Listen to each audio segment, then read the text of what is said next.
Julius Caesar was assassinated not because he was a tyrant, but because he was a surprisingly effective advocate for rent control, debt relief, and land redistribution.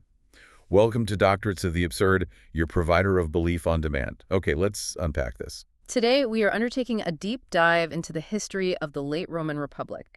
We're going to be focusing very specifically on the Ides of March 44 BC. The assassination of Julius Caesar. Exactly. And we're looking at the conventional narrative that frames this event as, a heroic act of tyrannicide. The idea that it was all done to save the Republic. That's the one. And we're going to move beyond that high drama of liberty versus despotism. Right. Our mission today is to apply a materialist lens to this monumental event.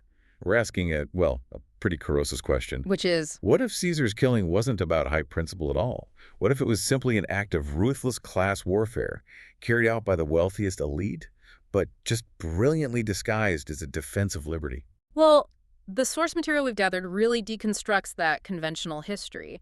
It highlights that the prevailing view, the one held by, elite historians for basically 2 millennia. The one we all learned in school. Pretty much, is that the senatorial assassins, Brutus, Cassius, the famous names, were these noble patriots. Intent on restoring Republican liberties by taking out a usurper. And the alternative explanation, which is what we're exploring today, is that the Senate aristocracy killed Caesar because he represented the culmination of a century of popular reform. He threatened their immense privileged material interests. Yes, by using the state's power to actually benefit the common people.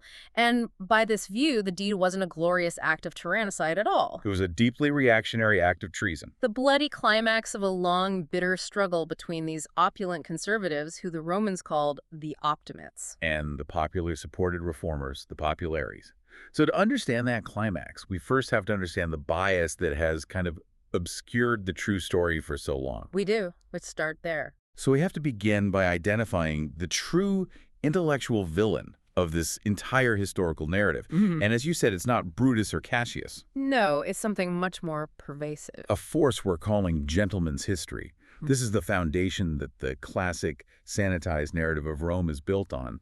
And we need to understand why it's so flawed. The problem is really one of authorship and perspective. I mean, the vast majority of surviving historical records, we're talking about the great Roman writers like Cicero, Tacitus. Even the Greek historian Polybius. Right, and down through the ages to the very foundations of modern history, someone like Edward Gibbon, they're all heavily influenced by a single upper-class ideological perspective. These were not the poor, the indebted, or the enslaved people writing this stuff? Not at all. Almost invariably, these were wealthy gentlemen, slaveholders, or aristocrats themselves. So they saw the world, and specifically the Roman Republic, through the lens of their own privilege. And that lens then filters what they recorded, what they decided was important enough to preserve, and of course what they praised.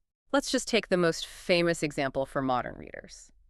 Edward Gibbon, author of The History of the Decline and Fall of the Roman Empire in the 18th century. Right. Our source notes, he was an English gentleman of family and fortune. He didn't just study history. His life of leisure directly mirrored the wealth of the Roman elite he was writing about. He enjoyed the luxury and freedom of a wealthy house. I mean, he lived a comfortable life in a townhouse with half a dozen servants.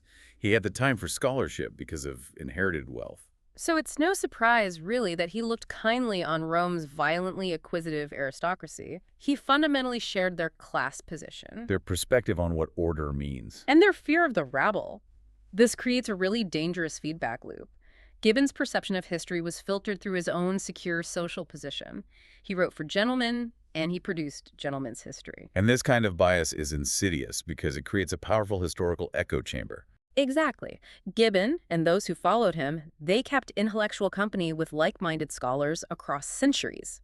This leads to what our source calls a centuries-old unanimity of bias. And we, looking back today, mistake that for objectivity. We think, well, everyone agreed, so it must be true. It's a very clean, very white-gloved view of history, and that bias produced some absolutely idyllic, self-serving images of the Roman Republic and Empire. Images that are just unrecognizable when you actually look at the lived experience of the people they conquered or oppressed.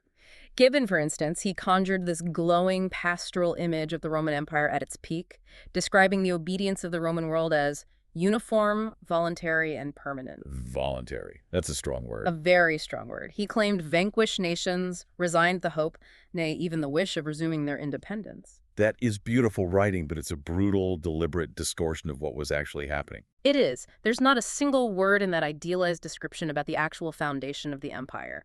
An engine built on sacked towns, shattered armies, slaughtered villagers, raped women, enslaved prisoners. Plundered lands, burned crops, and mercilessly overtasked populations.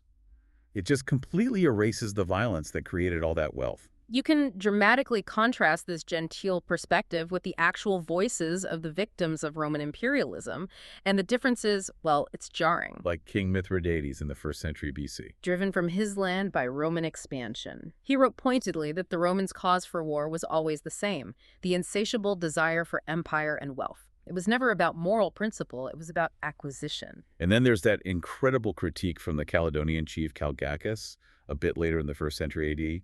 He just sums up the Roman method of conquest perfectly. He does. He talks about their arrogance and rapacity. Robbery, butchery, rapine, the liars call empire. They created desolation and call it peace. That line is just devastating. They created desolation and call it peace. Yeah. He goes on to detail the systematic misery conscription, land stripped for Roman granaries, the crippling toil of forced labor that only enriched Rome.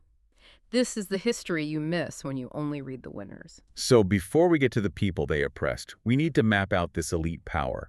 What defined an optimate beyond just a fancy name? Who exactly were these gentlemen protecting?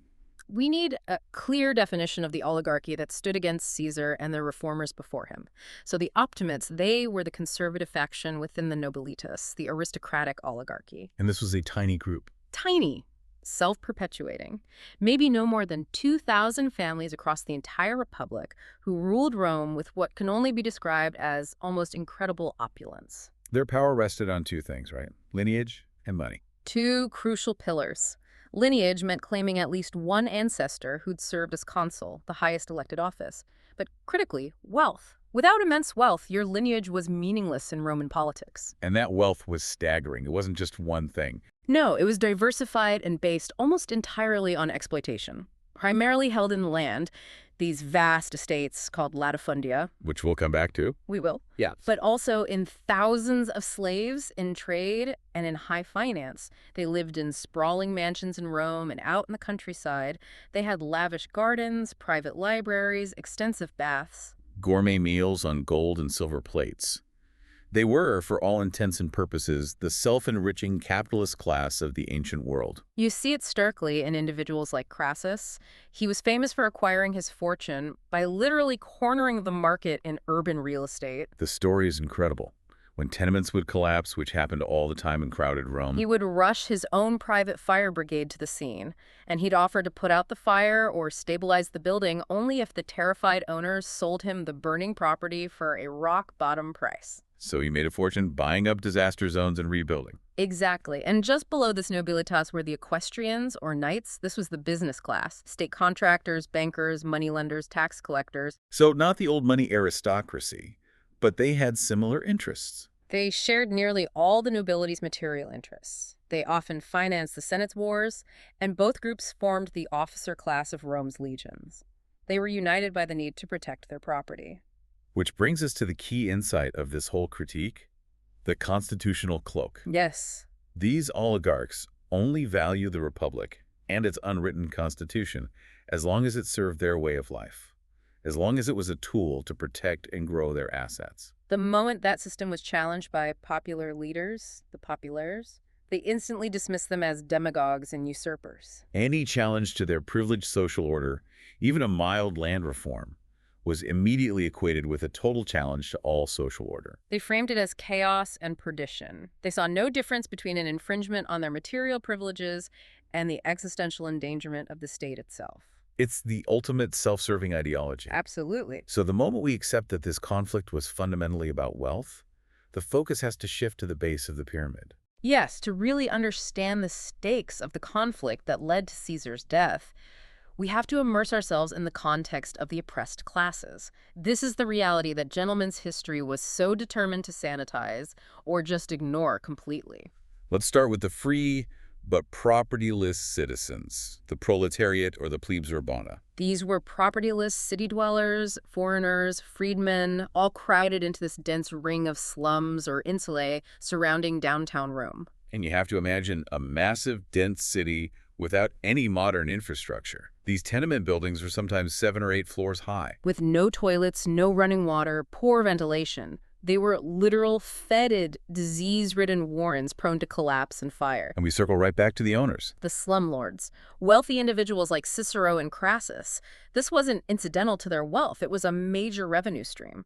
Cicero, the great defender of the law, actually wrote a letter to a friend where he sounds exactly like a speculative landlord. He does. He acknowledges the collapse of some of his rental properties, and he calls the loss not even a nuisance, because he said, there is a building scheme underway which will turn this loss into a source of profit. So for him, a collapse was just an opportunity to rebuild faster, higher, and charge more rent.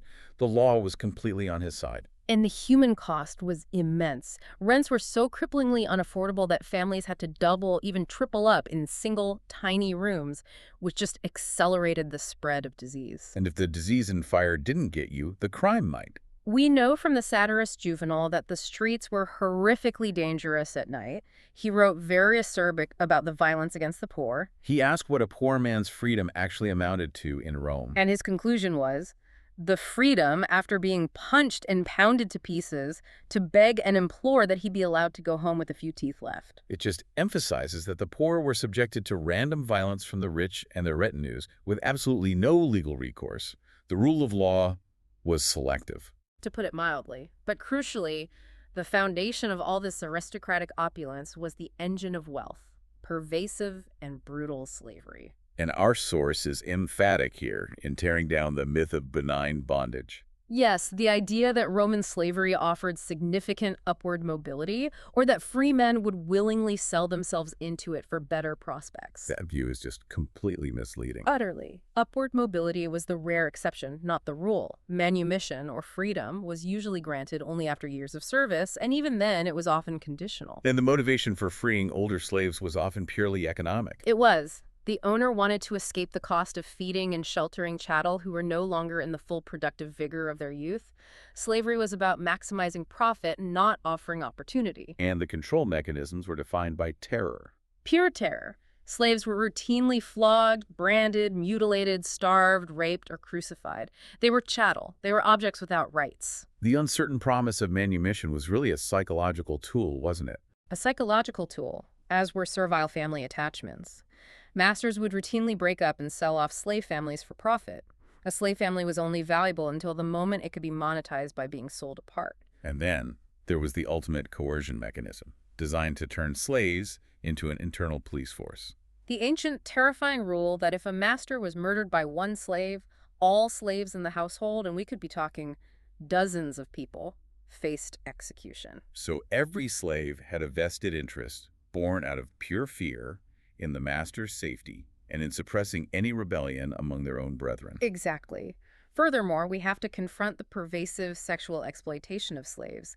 The source describes this as pandemic and notes how often it's just glossed over by modern historians. The poet Horace openly preferred household slaves, both male and female, because he liked his sex easy and ready at hand, and without the social complications of a proper Roman marriage. And this was legally sanctioned exploitation. Absolutely.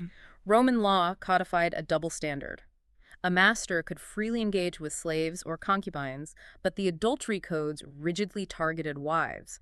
Sexual exploitation of a slave carried no penalty. Because a slave wasn't considered to possess manhood or legal personhood that could be violated, the physical control over the slave extended to absolute sexual control. So when you pivot from that social reality to the political structure, you find the Republic was fundamentally rigged to ensure oligarchic control over the whole system. Even when it looked democratic on the surface. Especially then. Take the assemblies, which were supposedly the voice of the people. They were heavily skewed.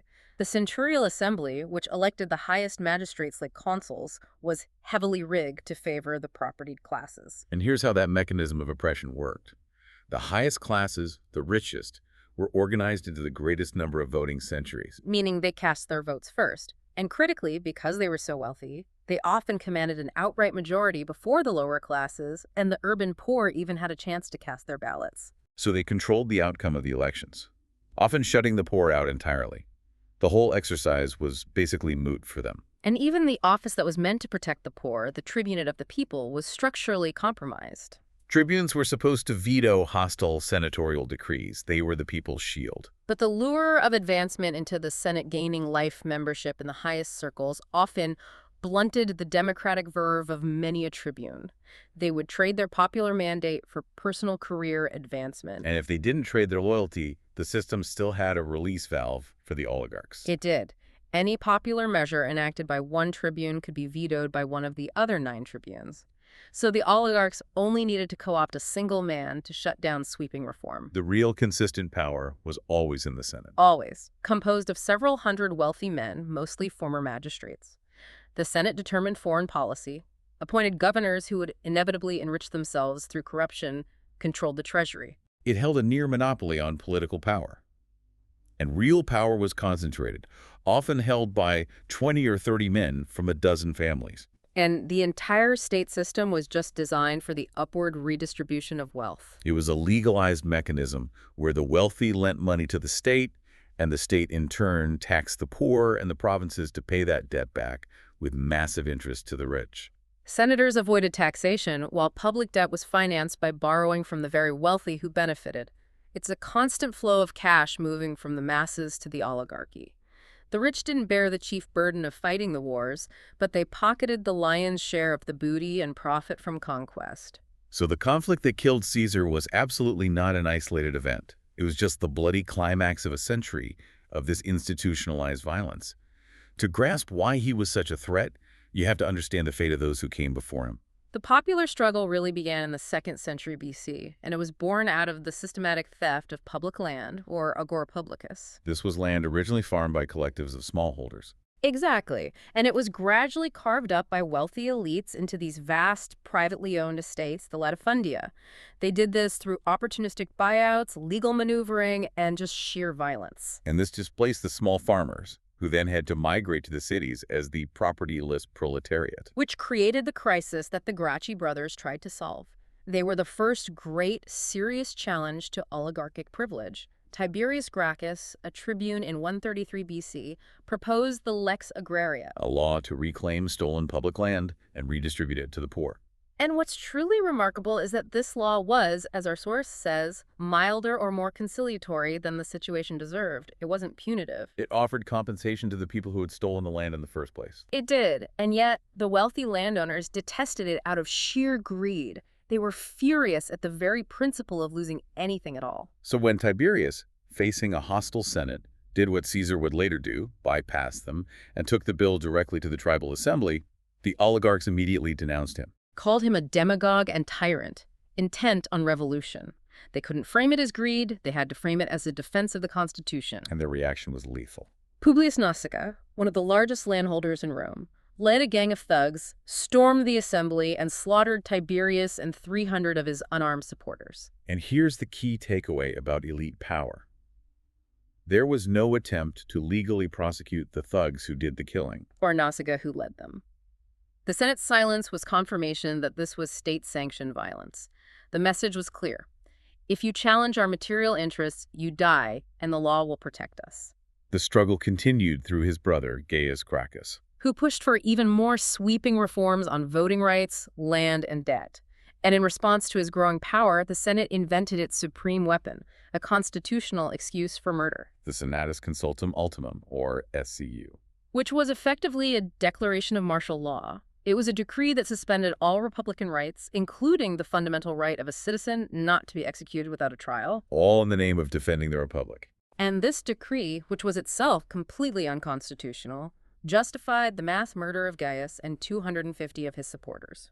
And after that, an additional 3,000 Democrats were summarily executed in the purge that followed. Their relatives were even forbidden to mourn in public. And the material motive for the killings was immediately cemented by what happened next. The Senate dissolved the Land Commission and completely privatized the heir publicus, ensuring that land would never again be redistributed to the poor. This cycle of reform and reaction reached its horrifying zenith with Lucius Cornelius Sulla, who became the oligarch's ultimate strongman, and declared himself dictator in 81 BC. Sulla institutionalized the violence on an industrial scale. He violated the ancient prohibition against bringing armies into Rome, slaughtered thousands of unarmed citizens and Democrats, and instituted the infamous proscriptions. These were public lists of enemies, right? Hit lists. Enemies who were to be killed purely for their wealth. This wasn't political necessity. This was naked, state-sanctioned accumulation of a huge personal fortune disguised as politics. It allowed Sulla and his clients to liquidate their enemies and seize their assets. And his constitutional counter-revolution was strikingly reactionary. A direct reversal of every gain the popularis had ever made. He stripped the tribunes of their veto rights, abolished the cheap grain dole, increased the Senate's power, and restored the senatorial monopoly over the judiciary. He basically engineered a government where the aristocracy was absolutely immune to the popular will. And what was the gentleman historian's take on this reign of terror? This is where the bias is truly jarring. Cicero, the supposed champion of the Republic. What did he say? He described Sulla's reign as basically admirable, though temper and moderation were somewhat lacking. Somewhat lacking in moderation. That's the intellectual whitewash of mass murder and state theft. And it continued into the modern era. 19th century historians like Mommsen referred to Sulla's patriotic and judicious moderation. Mass murder in service of aristocratic wealth is called judicious moderation. That's the distortion we're fighting. And the struggle continued into the next generation. Caesar's ally, Clodius Pulcher, was a populist tribune who championed radical causes. He passed laws outlawing executions without trial, aimed right at the death squad killings sanctioned by the SCU. He legalized popular craft guilds, the collegia, which acted as paramilitary defense groups for the poor. And he passed a law for free grain distribution, which immediately earned him the unanimous, venomous hatred of elite historians, both ancient and modern. They called him a rogue, a scoundrel, a gang leader. And our sources point out that while the Optimates certainly used their own armed gangs, Cicero accused Clodius of being particularly wicked because he went from street to street, openly offering the slaves their freedom. Taking slaves as his personal advisors, that was the truly unforgivable sin, appealing to the lowest class. This hostility brings us to the infamous Catiline conspiracy of 63 BC, a perfect example of how the Optimates manufactured crises. Cicero used the threat of Catiline, this alleged conspiracy of debtors and malcontents, to assume dictatorial power. Cicero conjured a lurid, terrifying scenario for the Senate: arson, massacre, a plot to exterminate the Roman people. He just hammered the charge that Catiline intended to burn down the entire city and kill you all. The panic was palpable, but the evidence was entirely lacking. No murders were committed, no houses torched. Catiline's forces in Etruria were largely desperate smallholders and debtors petitioning for relief from crippling moneylenders. They weren't an army of arsonists, they were petitioners driven to desperation. And despite the total lack of evidence, Cicero used the manufactured crisis and the SCU to execute 5 men without trial, explicitly overriding Caesar's protest that this was unlawful. And Cicero then explicitly referenced the Gracchi murders as the precedent for this severity, cementing his status as the champion of the Optimates. And he later boasted of this deed as the grandest act in the history of the human race. This entire episode proved that the oligarchs were never hesitant to suspend their unwritten constitution to engage in mass murder, provided it was done to protect their money and status. The stage was now set for Caesar, who understood that political reform required a weapon. This violent history brings us to Caesar. And unlike the Gracchi, who died because they were unarmed and relied on the legal process, Caesar began his career keenly aware of the necessity of force. He started as a populist politician, aligning early with the popular cause, even boldly displaying images of the recently outlawed Democratic champion Marius. And he had a very personal experience with the consequences of standing up to the elite. He was nearly proscribed by Sulla early in his career. He only survived because of family connections and pleas from powerful friends. Sulla reportedly warned those who saved the young Caesar, "Bear in mind that the man you are so eager to save will one day deal the death blow to the aristocracy." So Sulla, the arch-conservative, had already spotted the danger. He had. And Caesar learned the lesson perfectly. Reform is deadly without power. During the first triumvirate in 60 BC, he joined Crassus for his money and Pompey for his military glory. And when Caesar, as consul, introduced a modest land reform bill to buy land for the poor and for veterans, The Senate predictably filibustered, but Caesar was not the Gracchi. He didn't just back down. He realized peaceful reform was impossible within that system of oligarchic vetoes. So he bypassed the Senate entirely and passed the law directly through the popular assemblies, pointedly ignoring the bad omens and vetoes of his optimate co-consul. It demonstrated an unyielding political will, and that necessity drove his pursuit of military power. He acquired the army he needed through the highly lucrative and successful Gallic campaigns. Which eventually provided the leverage he needed to fight the final civil war against Pompey, who had by then been completely seduced back into the optimate camp. And once he won that war, his years as dictator from 48 to 44 BC were marked by reforms that were fundamentally and deliberately redistributive. He used the state's power to shift wealth down the pyramid. You could almost call his reign a kind of dictatorship of the proletariat, limited as it was. It's an accurate way to frame it, and let's detail those specific policies because this is the core of why he was killed. On the issue of crippling debt, Which the Democrats had been clamoring about for decades. he implemented sweeping relief. He canceled all interest owed since the beginning of the Civil War and imposed strict usury limits. That debt relief wiped out an estimated 1/4 of all outstanding debt across the Republic.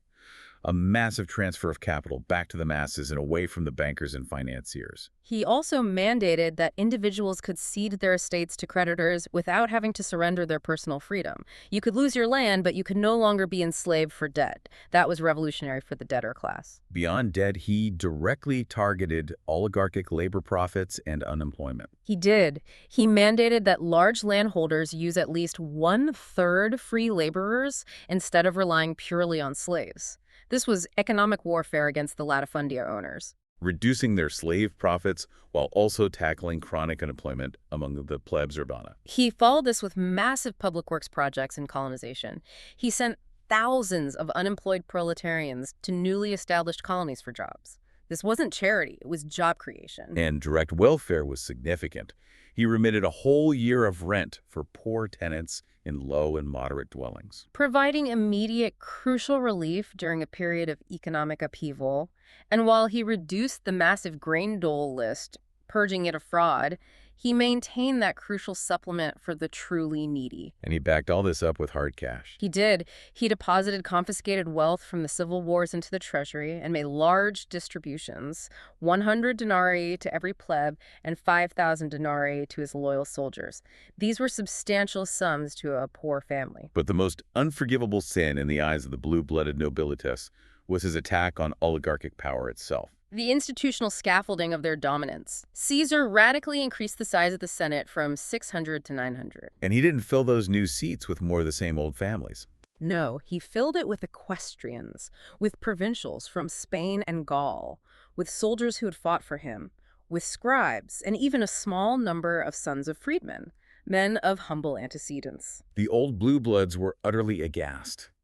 Cicero complained bitterly that this influx was a ghastly and disgusting rabble of newcomers. Caesar was deliberately and successfully loosening the oligarchy's absolute ancestral grip on the constitutional machinery.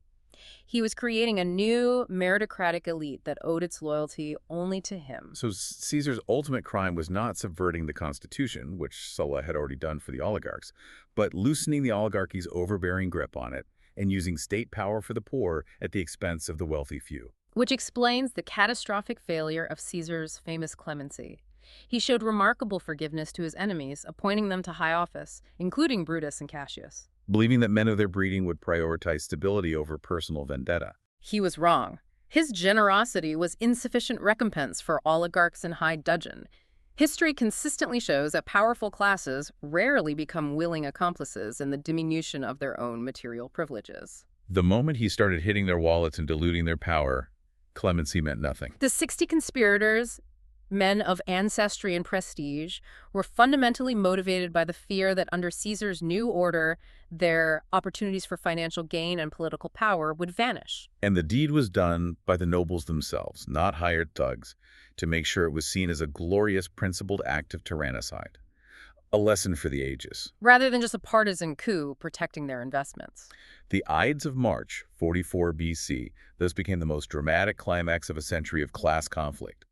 Caesar entered the Senate without a personal guard. His dignitas, his sense of honor, forbade him from showing apprehension or fear.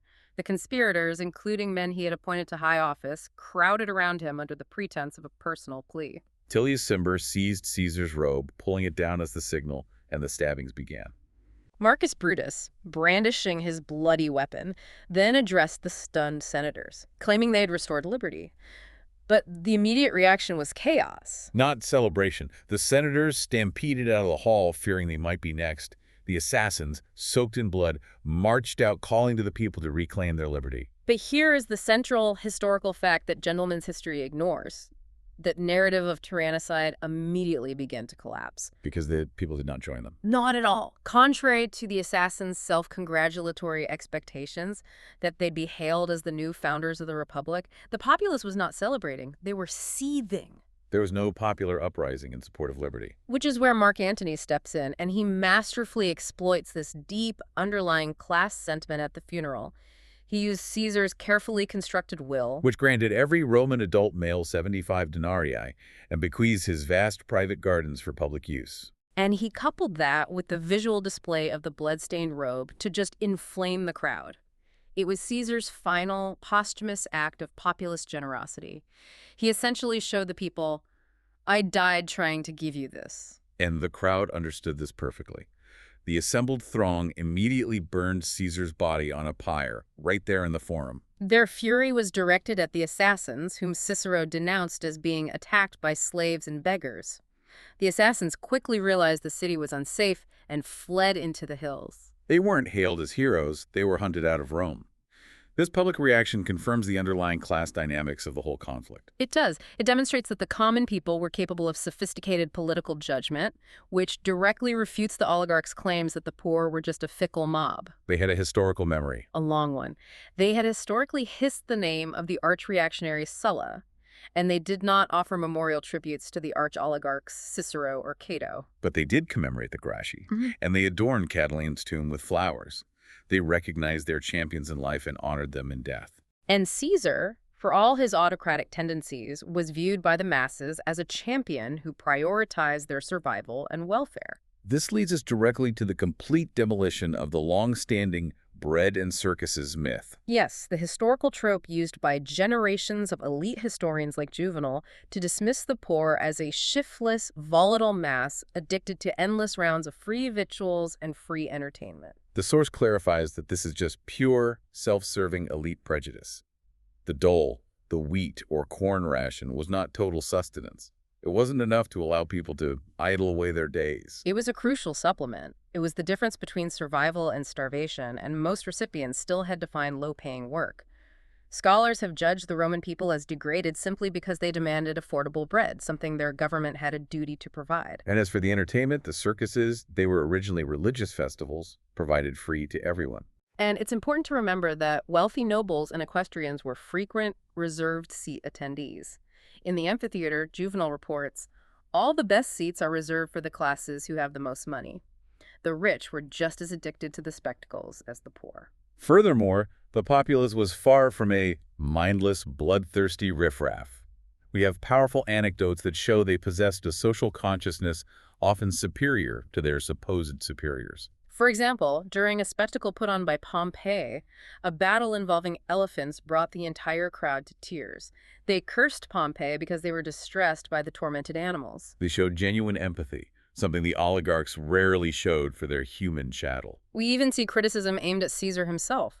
Some of the common people criticized him for squandering money on bloody spectacles, arguing that the great number slain showed that Caesar had not himself become satiated with slaughter, and was further exhibiting to the populace symbols of their own miseries.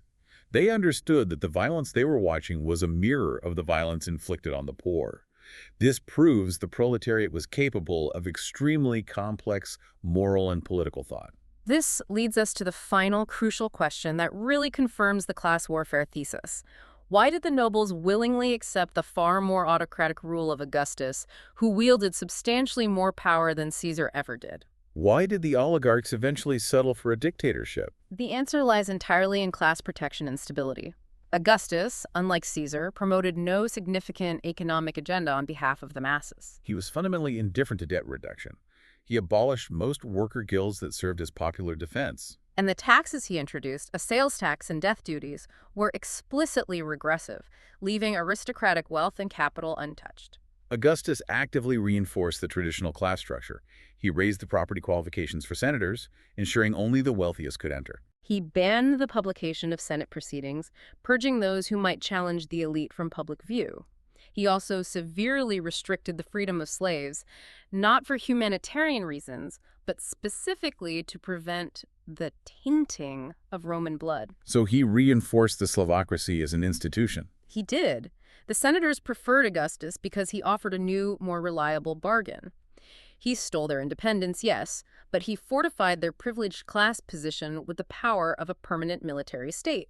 They grew immensely richer under the emperor and were untroubled by the loss of the republic. As long as the permanent military dictatorship served to protect their vast material holdings and ensured social stability far more effectively than Caesar's redistributive reforms ever allowed. So the assassination of Caesar, intended by its perpetrators to restore liberty and the republic, ultimately led not to freedom, but to a permanent autocracy, the empire, that served the oligarchy's material interests even more effectively. It was a spectacular political miscalculation on their part. So what does this all mean for us today? The history of the late Roman Republic reveals that political conflict, often draped in the high language of principle, whether it's tyrannicide, defending the Constitution, or restoring order, is frequently nothing more than ruthlessly prosecuted class warfare. The noble defense of liberty meant liberty for the aristocracy, the freedom to savor every class prerogative without restraint and grow richer at everyone else's expense, using the state's power as a giant machine for upward wealth redistribution. And I think the greatest lesson here is critical thinking. If we rely solely on the perspective of the powerful, the victors, the landlords, the chroniclers they enable, we miss the fundamental dynamics of power and wealth. We are forced to ask if what we call politics today is merely the jockeying for wealth and power within a class that already holds a monopoly on wealth and power. The Roman oligarchs were never hesitant to suspend their unwritten constitution, what they called the highest law, to engage in mass murder to protect their money. If even the Gracchi, who only sought to reclaim stolen public land and offered compensation, were killed for fomenting revolution, we have to seriously consider what modest reform today would be enough to trigger an elite defense of social order, and how would that defense be framed in our media? Think about what you read tomorrow. Listen to what the powerful defines as order and chaos, and always ask yourself whose perspective is actually writing that history. This has been The Deep Dive. We hope this knowledge helps you become better informed, faster.